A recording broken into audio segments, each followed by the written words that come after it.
Welcome back, everyone. We're diving into the Book of Numbers today. Numbers, huh? Yeah. And, some people think it's just like a historical, account of the Israelites and all that. Right.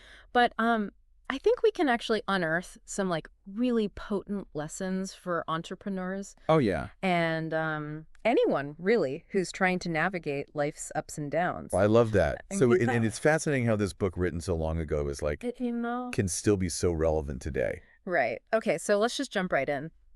One of the first things that pops out at me is the concept of change, Okay. and specifically how important it is to actually like embrace change. Mm-hmm. So we see this in Numbers 26 with the second census. Yeah, think about it. They were constantly on the move, Right. the Israelites. Constantly changing, constantly having to adapt. Yeah. It's just like entrepreneurs today. Right. Think about when markets shift, when new technology comes out. Yeah. You've got to be ready to kind of pivot. So it's not even just reacting to change, but like actually anticipating that it's going to happen. Exactly. Being prepared for Be it. prepared to adjust. Yeah. Okay, I like that. So give me an example, like a modern day example. Okay, well, imagine a company that, like back in the day, that built its whole business around physical media. Like CMAX. CDs, DVDs, Yeah. When streaming came out. Totally. They had to adapt or they were going to become like dinosaurs. Right. The companies that thrived Yeah. were the ones that embraced that change, A new way. found a new way to deliver the content. Yeah, that's a great example, and it reminds me of something you said earlier about the Book of Numbers being like a master class. Yeah. So if we're talking about entrepreneurs, Sure. what are some of the steps they can take to actually like get better at this whole adaptability thing? Well, I think the key is self-awareness Okay. and being willing to kind of step back and reassess. Regularly. Yeah, like, are your strategies still working? Yeah. Are you open to trying new things? Exactly. Yeah. Exactly. So it's really taking stock and being honest with yourself about, okay, what needs to change Mm-hmm. so that you're in control. Yeah. You're steering the ship, not just like Yeah. getting tossed around by the waves. Okay, so that's recognizing that change needs to happen. Yes. But then actually being ready to make those changes? Yeah, That's that's like a whole other part. It's like a muscle. Yeah. The more you do it, Yeah. the easier it gets. Like getting comfortable being uncomfortable. Yeah, exactly. Yeah, okay. So lesson 1 from the Book of Numbers, be a chameleon, not a dinosaur. I like that. Okay, let's move on to another key theme here, which is strategic planning. All right. And we see this in Numbers 33 through 36 Okay. when the Israelites are conquering the Promised Land. And what's so striking about this is, Well, first set it up for me. Like, Okay. what's happening here? so they're getting ready to enter the Promised Land. Okay. And they get very, very specific instructions and guidelines. Yeah. It's not just about having a vision. Hmm. It's about like The plan. crafting this, yeah. A Okay. really thorough plan and thinking about Potential roadblocks. the roadblocks, yeah. Okay. Setting the stage for success. Yeah, it's like having that roadmap before you set out on a road trip. Right. Like, you don't just start driving and be like, I hope I get there. Exactly. I don't even know where I'm going. Yeah, you want to know where you're going, Yeah. what you might encounter along the way. And this applies to, any goal that you're setting for yourself. Absolutely. Whether it's business or even like personal stuff. Personal stuff, yeah. Family vacation. I mean, it's in here. It's in the book. In the Book of Numbers, it talks about how they were going to divide the land That's right. and like where they were going to set up cities. It's very specific. It's very detailed, which is really interesting. And I think it's a powerful reminder that success Mm-hmm. is rarely just luck. Right. It's the result of careful planning. Careful planning and then execution. Absolutely. Okay, so we've got to have a plan. We've got to have a plan. But even the best laid plans, sometimes Sometimes they go awry, they go awry. and that's where our next lesson comes in. Okay. Resilience Yes. and adaptability. Love it. So for this one, we're going to the story of the bronze serpent. The bronze serpent, yeah, Numbers 21. This always stood out to me. That's a good one. So just to set the scene Okay. for those who aren't familiar. So the Israelites are in the wilderness, Okay. and things are not good. Not good. What's that? Venomous snakes, right? Oh, no. Yeah, they're getting bitten. Oh, yikes. Morale is low. Yeah. People are dying. Yeah. It's a real crisis. Okay. Testing their faith, testing their resilience. And then Moses creates the bronze serpent, The bronze serpent, yes. but it's not just like a magical cure, There's something deeper going on. right? It's about a shift in perspective. So they're instructed to look at the bronze serpent to be healed.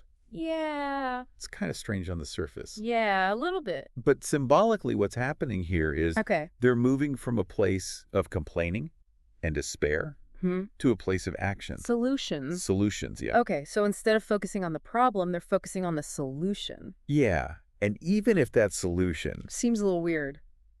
seems a little counterintuitive, yeah. Yeah. But they're looking up, literally. Literally looking up. They're changing their viewpoint. I love that. And that totally resonates, with everyday life. All the time. When we get stuck in a rut or stuck on a problem, You got to shift your thinking. you got to shift your thinking to find the answer. Find a new perspective. It's like when you're working on something for so long and then suddenly the solution just, It hits you yeah. out of nowhere. And you're like, wait a minute.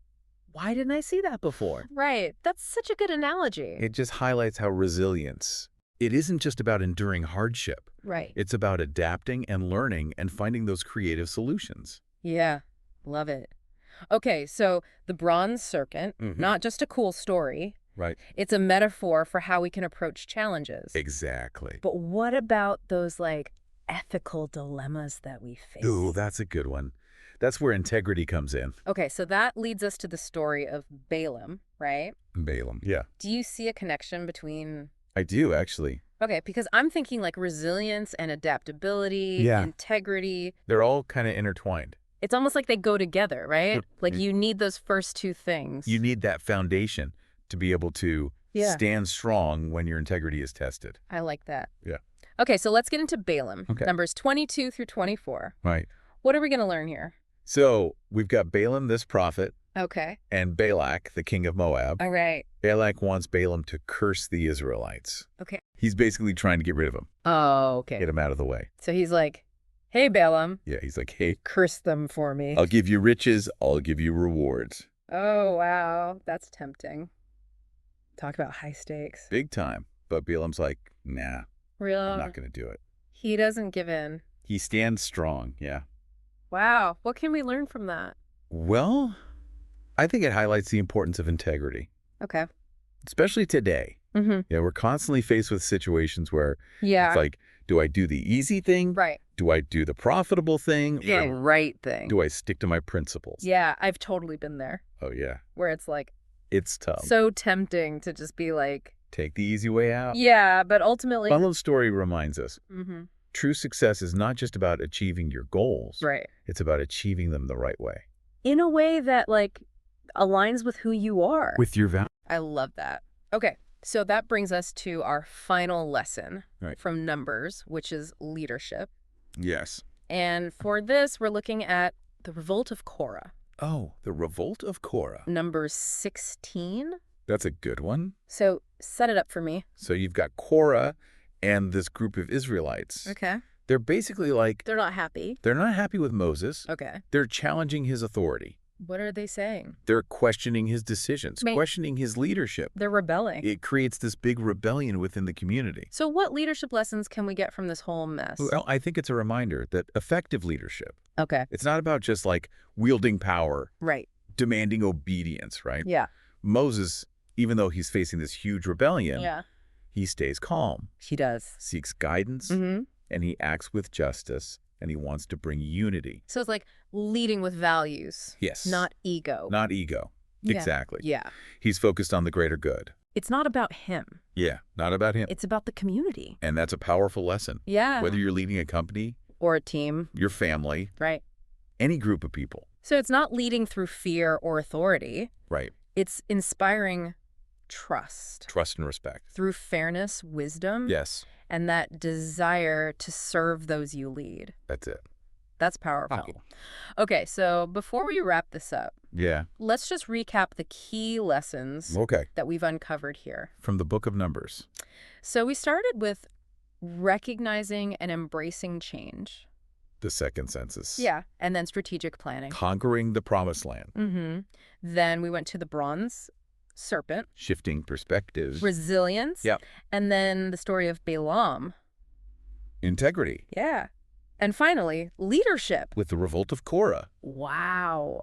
It's amazing how It's a lot. all these ancient stories Yeah. still resonate today. I think what makes it so cool is that it's not just about like Yeah, business success. Yeah. Yeah. It's about life. It's about just being a better human, honestly. Yeah, absolutely. Living a good life. A fulfilling life. Yeah, I think that's what I really, Take away from it. yeah. So as we wrap up this deep dive, Okay. I want to leave our listeners with a question. All right, I like it. So imagine you could apply just one lesson from numbers to something that you're working on right now, Okay. or a challenge you're facing. Which one would you choose? That's a good question. And why? It really makes you think It makes you think. about how these ancient teachings Yeah, apply to our lives I love that. today. Yeah, and remember, this is just a little taste A little glimpse. of what's in the Book of Numbers. So much more So much more. to explore. Yeah, go check it out. Read the stories. See what resonates with you. Yeah, all right. Thanks for joining us Thanks for having me. for this deep dive, and we hope you learned something. We'll see you next time. Yeah, see you next time. It's been such a fascinating journey. It really has. You know, exploring these timeless lessons Mm-hmm. from the Book of Numbers. Yeah. Like from embracing change Right. to leading with integrity. It's amazing. It's crazy how these stories are like thousands of years old. thousands of years old and they're still so relevant, No. you know, for us today. Yeah. I think what really stood out to me is that it's not just about the destination. Okay. It's about the journey. A journey. Yeah. You know what I mean? So Absolutely. it's like embracing those lessons along the way Mm-hmm. and, you know, using them to become better, To grow. yeah, more resilient people. And I think the Book of Numbers really reminds us Okay. that growth is like a continuous process. It never stops. It never stops. You're You're always learning. always learning, Yeah. challenging those assumptions, Mm. refining your approach. Okay, so as we wrap up this deep dive Yeah. into the Book of Numbers, They love it. it might seem like an ancient text, Right. but the wisdom is timeless. No. And it reminds us that success, Mm-hmm. whether it's business or life, Yeah. it's not just about achieving the goals. It's how you get there. It's how you get there, exactly. It's about integrity, Integrity, resilience, adaptability, being willing to change. and grow. Always grow. Yes, love So- it. All right, thanks for joining us Thanks for having me. for this deep dive into the Book of Numbers. It's been fun. We hope you learned a thing or two. Yes. We'll see you next time. See you later.